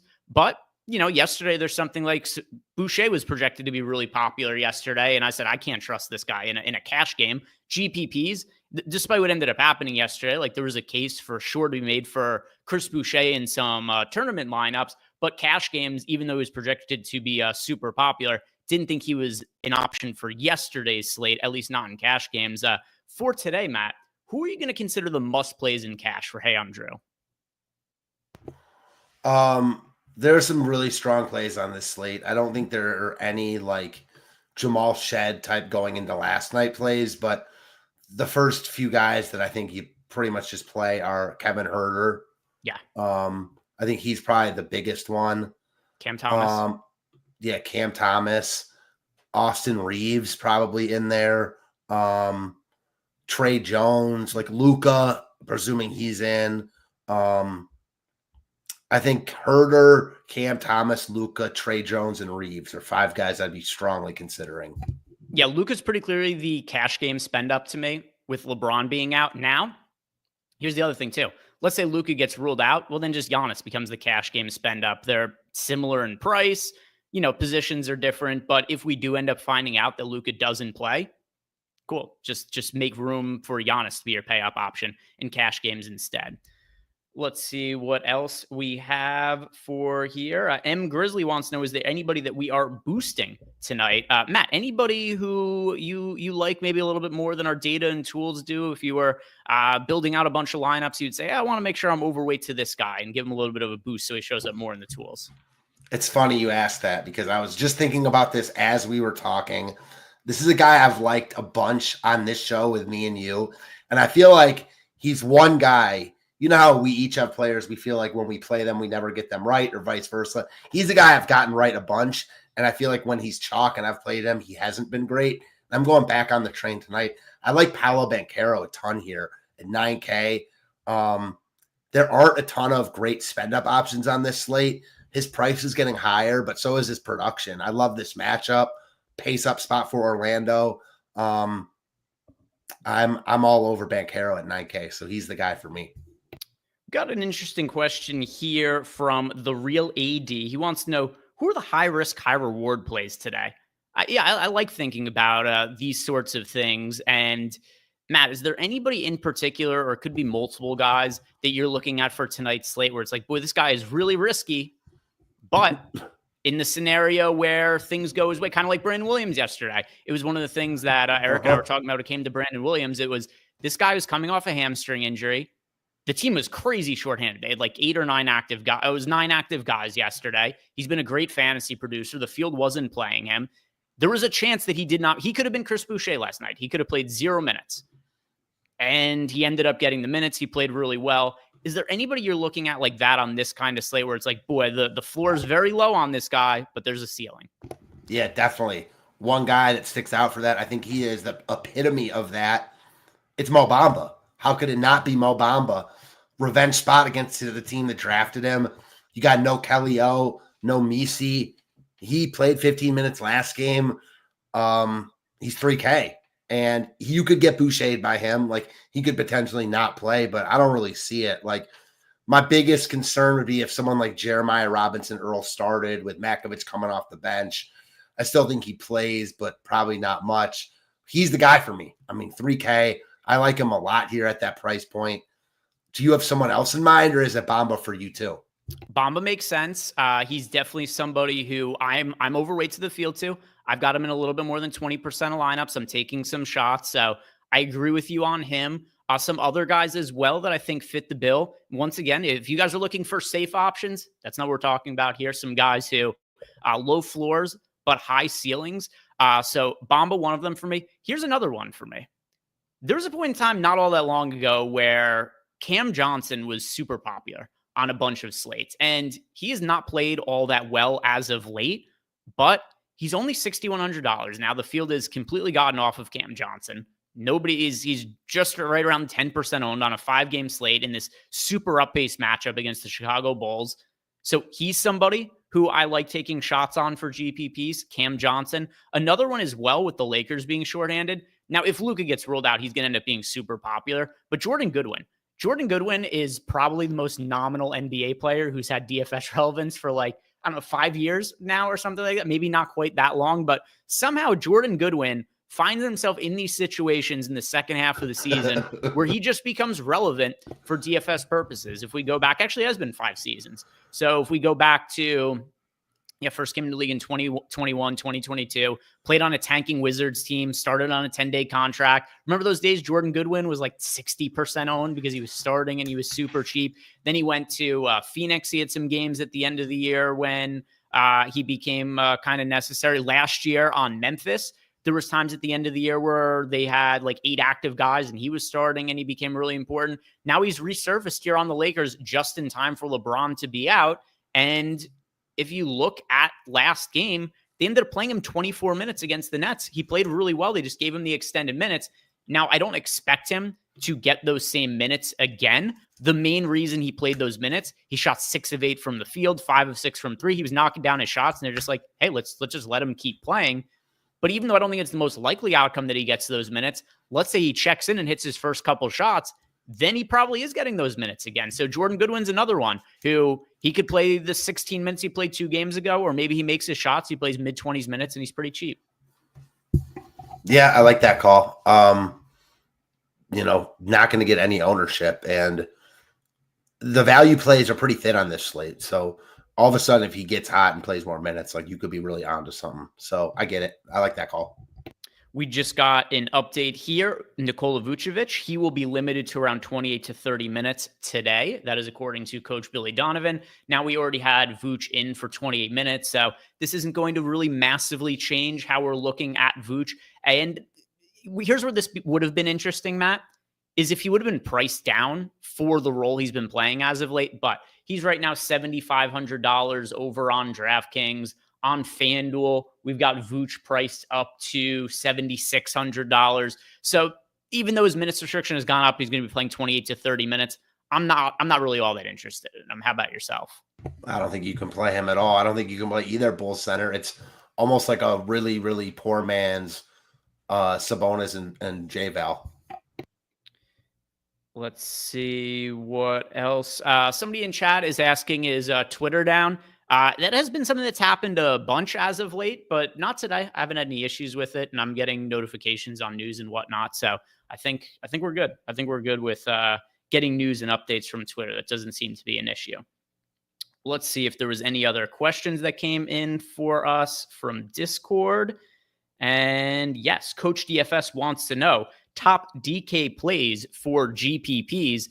The one thing that's nice about slates like this, at least in terms of doing content, I'm not sitting here constantly updating my lineups like I have to on a lot of other slates. So it kind of makes it a little bit easier, at least from a content perspective, to be like, hey, I'm pretty sure these are the guys I'm going to end up liking. There's not going to be something that massively changes in 10 minutes that all of a sudden overhauls the entire slate. So let's go position by position, Matt. And I always like this practice. Let's answer Coach's question, and we'll give out our favorite chalk option and our favorite contrarian option at each position. Starting at point guard, the chalk option I like the most at point guard for me, I'm going to go with Luka. And then the contrarian option I like the most, and considering the size of the slate, Matt, we'll call it anybody who's sub 20% owned, we'll call that an acceptable contrarian option for the purposes of a 5-game slate. If I want to get different with a spend-up option, Cade is a clearly great matchup against the Washington Wizards, 10,300. The field is typically either paying up for Luka or for Giannis. I like getting to some contrarian lines with Cade as a pay-up option. So Cade's my contrarian point guard. For you, chalk point guard and contrarian point guard. Man. So I'm definitely going to say, because you already said Luka, Trey Jones is my chalk point guard. he's one of, if not my favorite play on the slate. And then, man, to be perfectly honest, like there isn't a contrarian point guard I like. Okay. The next best point guard I like is Cole Anthony. Like, I don't think, especially on these type of slates, that you need to get on an island. And they're just, I mean, I guess Dame Lillard, if I had to choose, like, I think he's a, kind of in your Cade vein, like low owned with upside. So Dame Lillard. Okay. Yeah, that's perfectly fine. You don't have to have a contrarian option you like at every position. So if you want to pass, I do that all the time on like some of these 3, 4, 5 game slates, which there aren't that very many of them. Let me see. How many slates do we have left in the season that are smaller slates? We have a 4-game slate next Tuesday. There's a 2-game slate on April 7th. And there's a 5-game slate on April 10th. That's it for games for slates with 5 or less games for the rest of the year. Like, unless there's weird stuff where games are left out. I'm just looking at like total games on each individual day. So we're not going to have too many of these left. But yeah, anyway, if you want to punt on a position, you absolutely can. Shooting guard favorite chalk option. Kevin Huerter is going to be really popular today, but I think it's with pretty good reason. Contrarian option for me, I'll go Jordan Goodwin at shooting guard. So I'm going to save Huerter for small forward because I think he's just a better play there. And I'm going to say Austin Reeves is my favorite shooting guard that is getting ownership. And the guy that is coming in a little bit lower owned, I like your Goodwin call after looking at that a little bit more.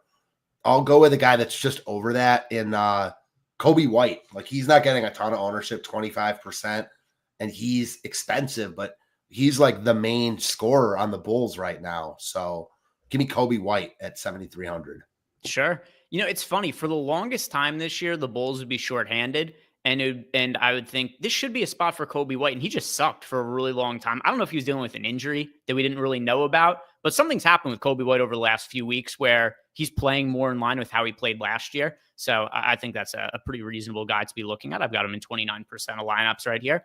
At small forward, Kevin Huerter also looks really good here. He's got shooting guard, small forward eligibility, but I'm going to go with Cam Thomas as a chalk small forward option that I like. If I'm going to be looking at a contrarian player that I like with small forward eligibility, that is going to be Franz Wagner for me, although kind of a soft recommendation. I'm pretty in line with the field on Franz Wagner.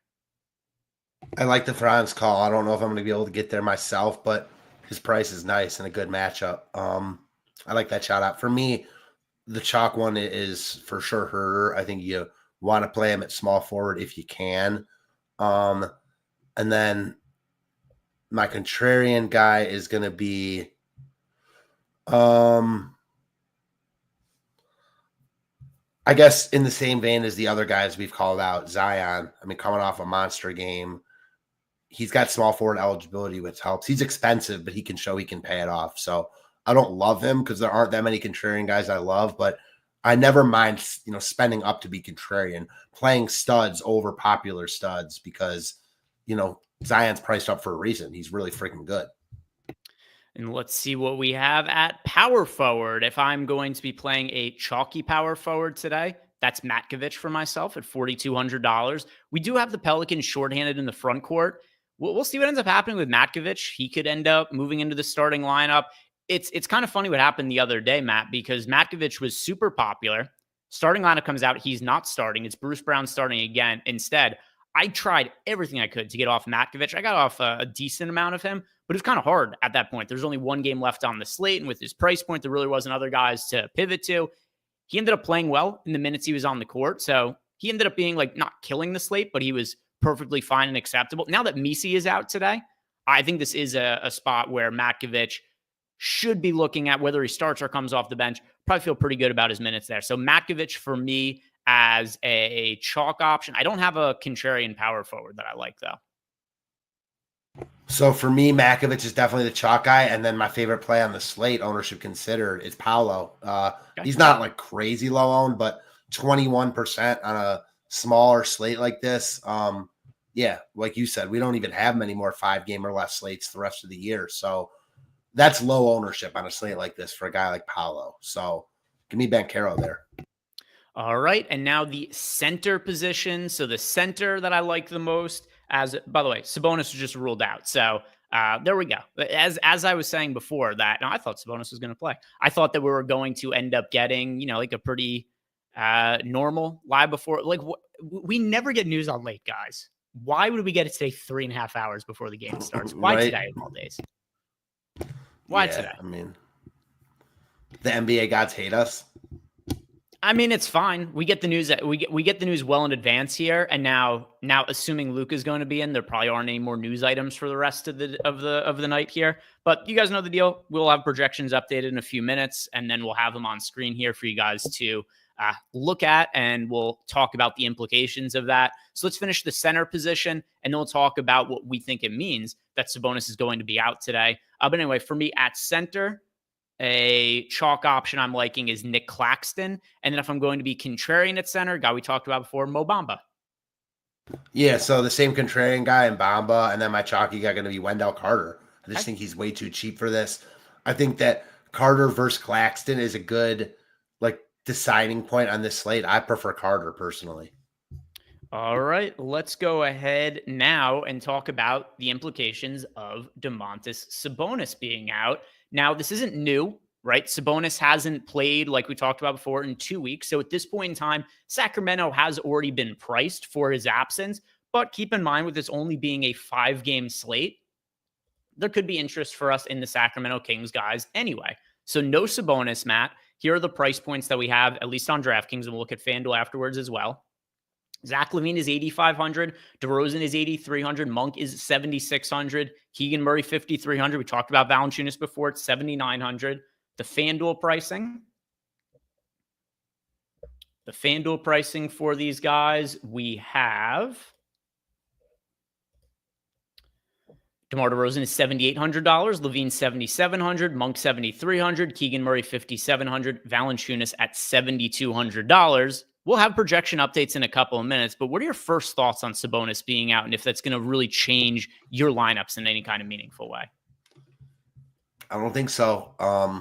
It's a 5-game slate, as you mentioned. So, I'm not saying you cross them out, especially if you're playing a lot of lineups, but if Sabonis was in, these guys look like legitimately bad plays.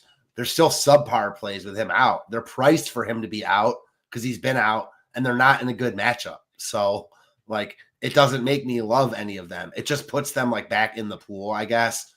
My favorite would be LaVine if I had to choose high upside, especially if he's making his threes. So, yeah, I mean, with Monk back in the mix now, he was out for a couple games. So LaVine and DeRozan are even priced up a little bit for Monk to be out. Maybe Monk would be my favorite guy because of that. Yeah, actually at his price point, I'm going to change from LaVine to Monk. Hard to get there at a guard spot, but these guys are more in play now with Sabonis out. That's all I can say. How do you feel? It's going to have, so for me playing 150 lineups, I'm going to have some exposure to King guys when I otherwise probably wasn't going to have really any. If I was somebody who's just playing 1, 2, 3 lineups, which I know is what applies to a lot of chat, I'm not playing any Kings guys in those lineups. Yeah, I mean, I don't think any of them look better than their contemporaries at similar price points. So, yeah, I see it the same way.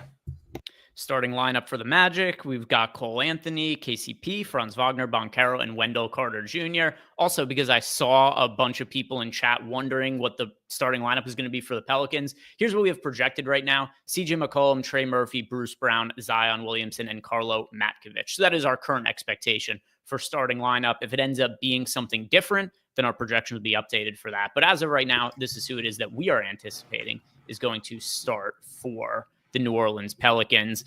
Let's get into the Discord. By the way, iSmokey for the win in YouTube chat said that it's been reported that Luka's warming up and looks fine. Let me confirm that by looking on Twitter. And yep, looks like Luka's warming up. So, we were already anticipating he was going to play, but I do feel, especially given that he's warming up as normal, probably more on the probable side than questionable at this point. I think that's a pretty good way to look at Luka right now. Some other Discord questions that we have that have come in. Ooh, a bunch of them, actually. Don't be soy. Don't be soy says, late slate tonight. Can you show us on screen how to refresh/rebuild our lineups without losing all of our presets? Oh, no, he said light slate. Can you show us on screen how to rebuild our lineups without losing all of our presets? It depends what you mean, right? Like, your lineups are going to have to change. Like, once projections update, you don't want to save your stuff. You want to rerun everything, right? Like, for instance, we just got the projection update for the Kings, which I'm going to put up here right now. But everything should change when there's updates. And if there are no updates, then you don't change anything. So I'm a little, let me know if that answers your question. But let's see what it is that we have for updates here. By the way, De'Aaron Fox out for the season. No more De'Aaron Fox this season. That's a wow. Projection updates. Here's where we have these guys now. Jonas Valanciunas in for 39.5 fantasy points. We've got DeMar DeRozan in for 37.5 fantasy points. Zach LaVine for 36.5 fantasy points. Malik Monk for 35.2 fantasy points. Keegan Murray for 26.7. Jake LaRavia, I didn't think too much about what this might mean for some of the cheaper guys, but LaRavia is only $3,200, Matt. We have him projected for 21.5 fantasy points now. Yeah, he looks good. Forgot about him. Was actually just building a lineup where I needed that type of salary. So I think he's definitely good as a filler piece. Like, that's about it. I mean, I'm not going to go out and say he's a must play, but he looks like a fine filler. If Monk were out too, like he had been, like all the secondary pieces would be opened, but there's still price for Sabonis to be out. LaRavia is the one guy whose price hasn't moved, maybe because he was hurt. So I'm with you. That's a good call. And I will say, like, I kind of shit on him before. J-Val looks like a play now. I don't want to say he's a great play, but he's not like a subpar play as I was making it before. He's just a play on this slate. Yeah, I don't imagine that I'm going to really be getting to him. We also just got an ownership update, so I've got this refreshed on screen. So here's what we have for ownership. It might not be updated yet on this page, but it will be shortly. So we'll look at that in a second. But anyway, I like Jake LaRavia as a punt option now, and somebody who didn't really totally come to mind before. So the ownership, that'll be updated shortly, but we do have some of the other metrics updated. We've got Jake LaRavia now up optimal 47% of the time, Matt. Yeah, that is pretty hefty. One other guy that I wanted to ask you about that we kind of glossed over when you're talking about the New Orleans starting lineup that doesn't seem to be getting a lot of love, Bruce Brown. I know it's a bad matchup, but 4K, and he's a guy that when he gets minutes, he produces. Thoughts there? Yeah, let me see what my ownership ended up being to Bruce Brown. There are a couple of issues with him. Number one, he really doesn't typically play very big minutes. And then also, we don't have him projected as a very good fantasy producer, 0.75 fantasy points per minute. So of all the guys who are a piece of the Pelicans rotation in a meaningful way today, he's the worst fantasy producer on a per minute projection by a really significant margin. Like, for reference, he's at 0.75 fantasy points. Jordan Hawkins actually 0.7 projected to play 25 minutes. So Jordan Hawkins also not a great fantasy producer. So 0.75 for Bruce Brown is our projection on per minute, 0.7 for Jordan Hawkins. The next worst, it is Jose Alvarado at 0.91, Matkovic at 0.83. It's pretty decent. He's just not a very good fantasy producer, and it's hard to project him to play big minutes. And it's a bad matchup against Orlando. Fair enough. So I had in my run prior to this, let's see, what did I have of Bruce Brown? Like, I'm sure I'll have a few lineups with him just because the slate is small. Yeah, I had 10% of him in my last run. And that's probably going to go down a little bit now because LaRavia is a piece that matters. John Daly bringing up Bruce Brown did all his work in the first quarter last game and fell off a cliff. Totally true. I remember last game, like I said, really trying to swap off of Matkovic and get to Bruce Brown just because of the price difference and positionality. It was kind of hard to do. And I was upset in the first quarter of that game. Like, great, tried to get to Bruce Brown, wasn't able to do it because of salaries. Now he's going to break the slate. I don't know that he scored more than like 3 fantasy points past the first quarter. That's fair, but I will say I didn't know they asked you, when you send it, when you win DFS lineups, like how they got their fantasy points. I'll take them any way I can get them. He got there early. he could get there late the next game. Like, I don't love that he got there all early, but he got there. So, by the way, I'm not even saying that matters. I'm just saying that he had like a. I was responding to the comment more than you. Yeah, I'm just saying he had like a subpar game last time out. You know, like it was fine. It wasn't. It was a decent game. It wasn't like he looked like he was smashing though. Yeah. But it looked like he was going to destroy the slate. I'm with you totally. And yeah, he's far from like a must play. He's just not getting love, and he's not the best fantasy producer, but we've seen him perform, especially at cheap price tag. So that's all I was saying. Yeah, and maybe he gets more minutes today. You know, and like I'm not playing him today, but I'm not going to tell other people that I have 10% of him, but on a 5-game slate, he's not like a meaningful piece of my portfolio. I'm not going to say anybody's crazy for playing him if that is a direction I want to be going. COVID Bryant II wants to know, do we have any D'Angelo Russell interest? Matt, any interest in D'Lo for you today? So good question. I'm glad this was brought up. I was thinking about this when you were talking about like the contrarian play stuff. So for me, yeah, there's interest in Russell because he's a guy that he just put up 50 in the last game he played. But I'm hesitant on all these Nets guys. I don't think we see any of them play big minutes. They're getting ownership. I like a lot of popular plays on this slate. I don't want to jam all popular guys. The Brooklyn guys are guys I think I'm more comfortable than other guys getting away from. That's all of them. Cam Thomas included, Russell included. I think I like them in that order, Thomas and then Russell. They're both wildly in play at their price tags, but neither of them are must plays for me personally. How do you feel?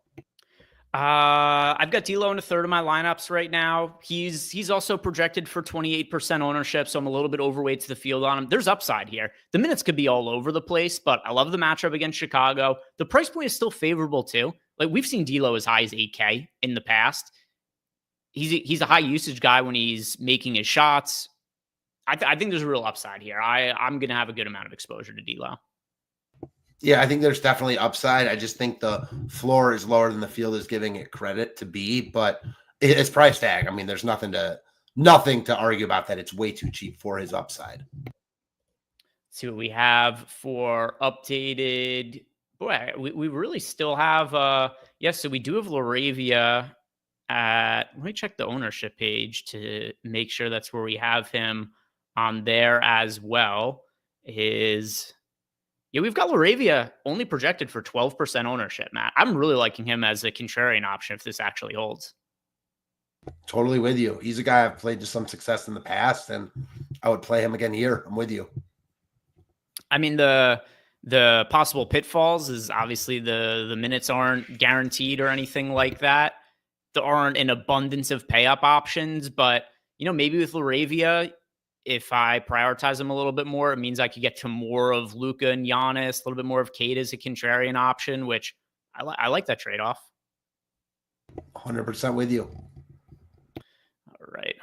Run another sim. I'll get this updated for the Jake Laravia and for Domantas Sabonis being out for the Kings. We've got M. Grizzly wants to know, thoughts on Luka and Sabonis playing or not? Well, this is going to be easy for me to answer now. I kind of answered at the top of the show, but was wrong. So Sabonis, yeah, my thoughts now. And by the way, he asked this question. I think he asked this question just before the news broke. But Sabonis, yeah, we know that. Luka, I'm pretty confident Luka plays, but I was pretty confident Sabonis was going to play, and I've already been proven wrong on that one. Yeah, I mean, we were less confident in Sabonis, to be fair, though. Yeah, I thought he was going to play, though. Yeah, what are you going to do? And then he wants to know anything we're doing pre-lock to be prepared. There's nothing I'm changing for. If Luka's out, it'll just mean I run the late swaps and I get to more of Giannis. Also, I just got a message from a buddy. Trey Lyles is questionable. If he's out, like Laravia becomes one of the best plays on the slate. I think Laravia, relative to his ownership, is already one of the best plays on the slate. Yeah, I think he is a very good. I don't want to go that far, so I think you like him more than me. But I think that if Trey Lyles is out, I think his minutes are just much more secure. I do think this game like fits his game style, though. So I'm in with you on Laravia. All right. Let's see what else we have for questions. Einstein, any interest in Zion Williamson? Boy, I'll tell you, Zion has been playing out of his mind lately. It's flying under the radar because the games the Pelicans playing cannot be less relevant. This team is absolute dog shit. But what do you make of a contrarian Zion for tonight, Matt? He has definitely shown some ceiling lately. I mentioned it earlier when we talked about contrarian small forwards. He was my guy. I kind of wanted to switch to Bruce Brown, but I didn't. So Zion, I mean, yeah, anytime you can get a stud like that at low ownership, I'm interested. The big problem is that he doesn't play a ton of minutes, but his minutes are creeping up. He's played over 30 a couple times, I think back-to-back games. You're not going to get like the 35 plus from him, but certainly on a slate with only, you've got Giannis, Luka, and Cade, but that's it. There's no Jokic on this slate. Like, it's not inconceivable that Zion is like the best point per dollar stud. So yeah, he's not a priority for me, but I'm totally fine with it. Well, let's see what else we have. I saw a super chat here, and here we go. All right. Chris Albers is asking us, a few super chats here. This one will be quick. Chris Albers says, how certain are we that Luka is going to be out? Just to reiterate, we both think Luka is going to play. We don't think Luka is sitting. We both think he's playing. So in case that was lost in translation, we both think he's going to play today. Del Toro 428i wants to know top FanDuel GPP plays by position. Absolutely. So looking at the FanDuel slate, at point guard, I could just do this myself, Matt, but I'll do same exercise, favorite contrarian, as well as favorite chalk options at each position. So for me at point guard, I'll also pull up FanDuel on the screen here while I do this. And I also want to show Jake LaRavia why he's a little bit different on FanDuel than he is on DraftKings. On FanDuel, where he is 4,000. By the way, we also just had a projection update. We lowered LaRavia a little bit here. Still has him in play, but we did mute his projection at least a little bit here. But anyway, as far as LaRavia, massively different on FanDuel at 4K versus DraftKings at $3,200. But at point guard, my favorite chalk option is Trey Jones. Oh, actually, I'm going to go Luka as chalk option at point guard. And then as a contrarian option at point guard, that'll be D'Lo. He is not popular over on the FanDuel side of things like he is on DraftKings. At shooting guard for me, popular option, that is going to be Trey Jones. A little bit more of a contrarian option for me at shooting guard. I'll go Jordan Goodwin. At small forward, as a chalk option, Kevin Huerter. As a contrarian option, I'll go Cam Johnson as well. He was the one I used at small forward over on, or actually maybe it was, I used him as small forward over on DK. Power forward, my favorite chalk option is going to be Buzelis. As a contrarian option, I'll go with Zion. Zion, $9,300 and 8% owned on FanDuel. At center, my favorite chalk option is Matkovic. My favorite contrarian option is Wendell Carter Jr., who's much lower owned over on the FanDuel side of things. The next super chat that we have here, it is from Courtney Robinson. Courtney Robinson wants to know, Jimmy Butler or Jonas Valanciunas, Matt? Give me J-Val there. Butler, give me J-Val over Butler. I think it's close enough, but whenever you get guys priced like that, I'm usually going to take the big man. So give me J-Val. Boy, it's funny how things can change because, obviously this wouldn't have been a consideration 20 minutes ago or whatever. I'm going to stick with Jimmy Butler, who would have been my answer before as well. It's fairly close, though, but I'll lean towards Jimmy Butler. It's close, though. It's close. Sam Van Dam says he's $5,300 last guard in. Trey Jones, D'Lo, or Cole Anthony. Between Trey, D'Lo, and Cole Anthony, that's going to be D'Lo for me, Matt. That's going to be Trey Jones for me. Okay. So, I like Trey Jones a lot today. Yeah, I like Trey Jones and D'Lo. A little bit of a lean. I like Cole Anthony a lot too. Yeah, that's true. I have a good amount of exposure to all of those guys. Yeah, it makes sense. I mean, they all look really good. Going into the Discord, and boy, funny enough, Boyle 5000 asked a very similar question. He's trying to 1v1 Cole Anthony or D'Angelo Russell. So a little bit different. We're narrowing it down to just two guys here. I'll answer D'Lo again now. I'm going to go Cole Anthony. So I'm going to rank him Trey Jones, Cole Anthony, Russell, and you're probably going to do the opposite. Yeah, probably the opposite for me. Although once again, I was overweight to all three of those guys on my last run, and that's probably going to be the case again now as I update everything. So all good options to me. All good options. Don't Be Soy says, run the contest generator and pre-contest sims every update. Yes. So think about it like this, for instance. Sabonis was just ruled out. And obviously there's different updates. Luka officially in now. Good. We got that confirmed. There's different degrees of how important the updates are, but we're making the updates for a reason. And it stands to reason that each update we have is going to be more accurate than the previous update. Yeah, you should be, whether it's a late swap or any kind of change pre-lock. Yes, you do want to be updating for any kind of those changes we make. Modub T, Gabe Vincent over Goodwin. Who do you prefer? I prefer Goodwin to Gabe Vincent. Same. I think the forward eligibility helps a lot there too. Yeah, and I know that Gabe Vincent went absolutely apeshit last game. Like, just had a fantastic, probably his best game that he's had on the Lakers. But I'll go and pull up the Lakers here.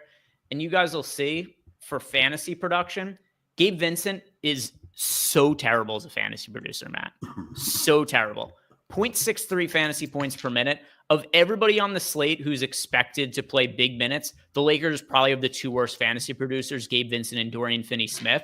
Compare that to Jordan Goodwin, where we've got Jordan Goodwin projected for, here he is, 0.92 fantasy points. So just because he starts, the playing time is probably a little bit more secure for Gabe Vincent. But when Jordan Goodwin's scoring 1.5 more fantasy points per minute, if he could just step into a little bit more minutes and maybe Gabe Vince, like, you just need so much less from Jordan Goodwin relative to his price point, and then also just him being a better fantasy producer. It's so much easier to see a scenario where Gabe Vincent is not in a winning lineup and is a bust than it is him having a ceiling game. Whereas for Jordan Goodwin, wide range of outcomes, but there's just a clear path for him to be in a winning lineup to me.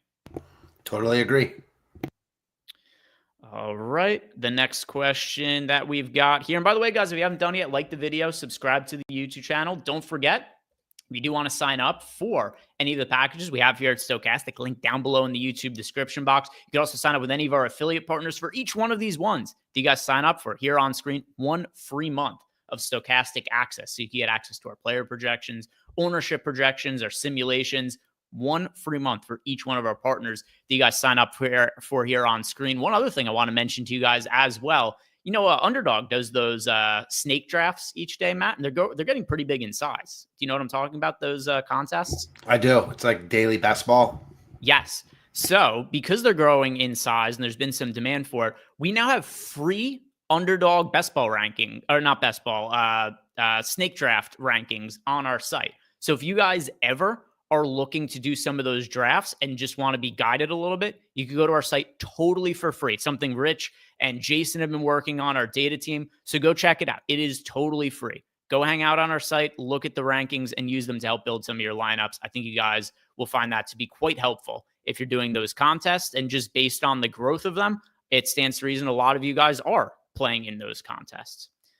We just got news. Cole Anthony scratched. Yep. This fucking slate, man. I thought that we would have nothing going, and all right, one positive, the game at least doesn't lock this isn't like mega emergency. Like, obviously we want to make updates to our lineups before the first game starts, but the one positive here is that game doesn't lock until 8 p.m. So there is at least an hour if people don't have time to make updates in the next 6 minutes. But immediate thoughts on Cole Anthony being out? Yeah, it makes Banchero and Franz look like two of the best plays on the slate now. I already like Banchero, but man, it's a great matchup. And now they're starting Corey Joseph instead. Give me Franz and Paolo in the same lineup. I don't care. They both look elite now. I don't really like any of the guards with Corey Joseph starting. I mean, I guess you could. I don't want to play him. I mean, Anthony Black, if he were starting. It's Banchero and Wagner season for me. How about you? Yeah, it's going to make them look better. It's a small slate. If you had a lineup or two with Corey Joseph, I won't kill you for it. Here's the difference between Corey Joseph, very, very similar to Gabe Vincent. The difference being, though, is that Corey Joseph is like $1,500 less expensive. But like you said before, not anybody who I'm going to be prioritizing or anything like that. But He 5-game slate. It's not the end of the world if he's in a lineup or two. Yeah. I think I slightly prefer Gabe Vincent, but I'm with you on your comparison. Let's see what we have for other questions. Bando wants to know Mo Bamba or Isaiah Stewart. That's Mo Bamba for me. It's Mo Bamba for me too, but I think Isaiah Stewart is definitely safer. Yeah. And if I had 500, I think I would probably go up to Stewart because I do think that his floor is higher and like he's just a lot safer. I mean, that's all it is. I like Bamba more at their price tags though. All right. Let's just speed run through the rest of these questions now. The next one is coming to us from it's Jay. How much Herter is too much? Kind of depends how many lineups you're playing. I'm updating everything right now for Cole Anthony, but the last run of Sims I did, I had I think it was 65% of Kevin Herter. He was the player I had the most exposure to on the entire slate. Yeah, I like him a lot. And the one guy I forgot from Orlando that also looks probably better now is Wendell Carter because just more offense needs to go through him. Yep. And we did just get a projections update. So I'll put those up on screen for you guys. We will look at the Orlando Magic. Let's see what we have for Orlando. All right. So Orlando here. We've got Paulo Banchero in for 47.5 fantasy points. Franz 43.2, 28.77 for Wendell Carter. Anthony Black also 20.63. He's in play. He was not somebody who was really consideration for. Corey Joseph, even as a starter, only projected for 16 fantasy points. Matt, what are your thoughts on these initial projections we have here for the Magic now that Cole Anthony is out? Doesn't change much of what I thought. I like Wagner and I like Paolo. I don't think they're must plays, but they look stronger now. And Wendell Carter. Makes sense to me. I'm running a sim right now with all of that being updated. And DraftKings let me know that Cole Anthony is out, which, yeah, don't worry. We're working on it. We're taking him out of lineups. I love money. Any love for Giannis and Luka together? Just because of the size of the slate, I think it's going to be a little bit hard to fit them both together in lineups. I'll check after this Sims run if this made any difference to me.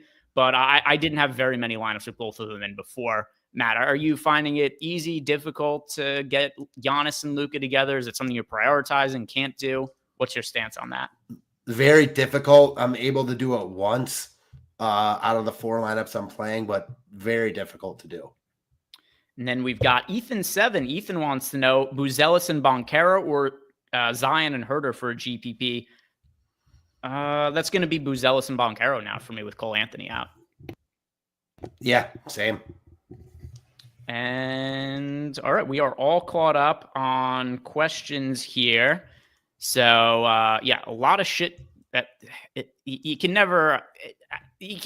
say an NBA slate doesn't have more news to come, because every time I seem to think that happens, something else happens. Sabonis gets ruled out, Cole Anthony a late scratch for no reason. Matt, any final thoughts here on this slate? We've only got a minute left until lock now. No, I'm glad there's only one early game. It is appealing, but I don't think there's any must plays from it. So at least it gives us some time to work on what we need to do for our lineups.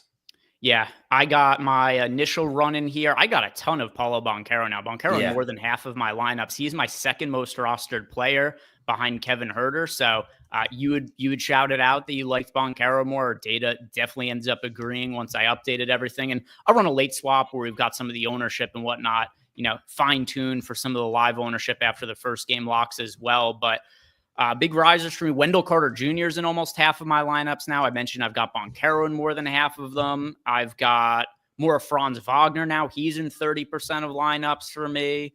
Let's see who else. Anthony Black, also a value option who's showing up in lineups. So he wasn't in any lineups for me before. Now he's in a handful of lineups. Any other final thoughts here, Matt? I don't think so.